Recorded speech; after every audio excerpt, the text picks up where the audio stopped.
আসসালামু আলাইকুম, আমি মোহাম্মদ আফসার উদ্দিন। আজকে এই নিশান সানিটা আমরা এলপিজি সিকোয়েন্সিয়াল করছি। এলপিজি সিকোয়েন্সিয়াল দেখাচ্ছি। এই হলো ইঞ্জেক্টরটা কোন জায়গায় ফিট করছি, এগুলো আমাদের সব খোলা রাখছে। এমনকি ইঞ্জেক্টরটা খুললেও এটা ডিল করা, মানে যেই লাইন করা এটা লাগছে।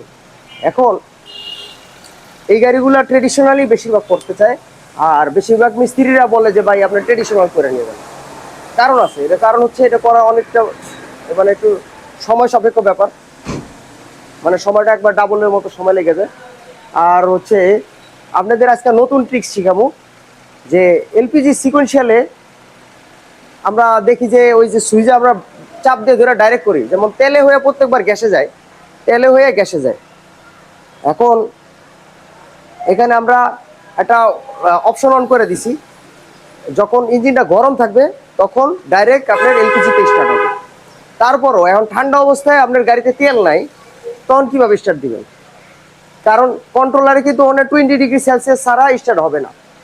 আর সব গাড়িতে এলপিজি করার পরে সব গাড়িতে কিন্তু ওই বাটন ধরে ডাইরেক্ট করা যায় না। এটা ডিপেন্ড করে ইঞ্জিনের কন্ট্রোলারের উপর। ইঞ্জিনের কন্ট্রোলার যদি স্ট্রং হয়, আরপিএম এর সিগন্যালটা যদি স্ট্রং হয়, সেই ক্ষেত্রে আমরা চাপ দিয়ে ধরে রাখলে আমরা ডাইরেক্ট করা যায়, মানে চাপ দিয়ে ধরে দিলে আমরা ডাইরেক্ট এলপিজিতে স্টার্ট করা যায়।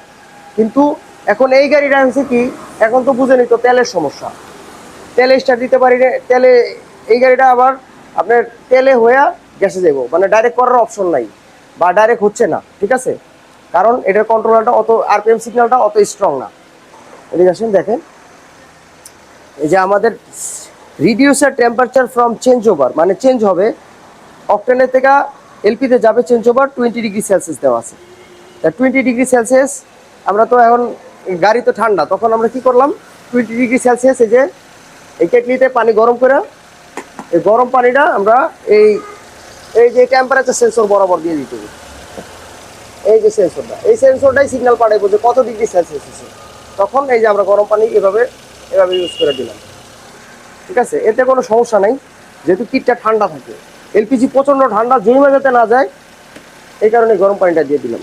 আর এলপিজি আসলেই এই গরমটাই ওই বরফটার গলায় ফেলাইবো, বরফ হয়ে যায় কিন্তু। তাহলে আমাদের টার্গেট টেম্পারেচার অনুযায়ী আমরা এইভাবে করে ডাইরেক্ট স্টার্ট দিলাম। কারণ এই গাড়িতে আরপিএম সিগন্যালটা স্ট্রং না, যার কারণে আমরা ডাইরেক্ট সুইচ দিয়ে গ্যাসে আনতে পারা যায় না, ঠিক আছে? সব গাড়িতে হয় না। পিছনের সিলিন্ডারটা যে আমরা ফিট করছি, ওনার আগে সিএনজি যে সিলিন্ডারে যেভাবে বসানো ছিল ওই জায়গায় আমরা এলপিজি ট্যাঙ্কিটা বসাই দিচ্ছি, ঠিক আছে? আমরা নতুন করে আর কাঠকালাম ফিট করি নেই, ওই জায়গায় বসাই দিচ্ছি। কারণ ওগুলা সিএনজির যে কাঠকালামটা ফিট করে থাকে ওটা কিন্তু খুব মজবুতভাবে থাকে।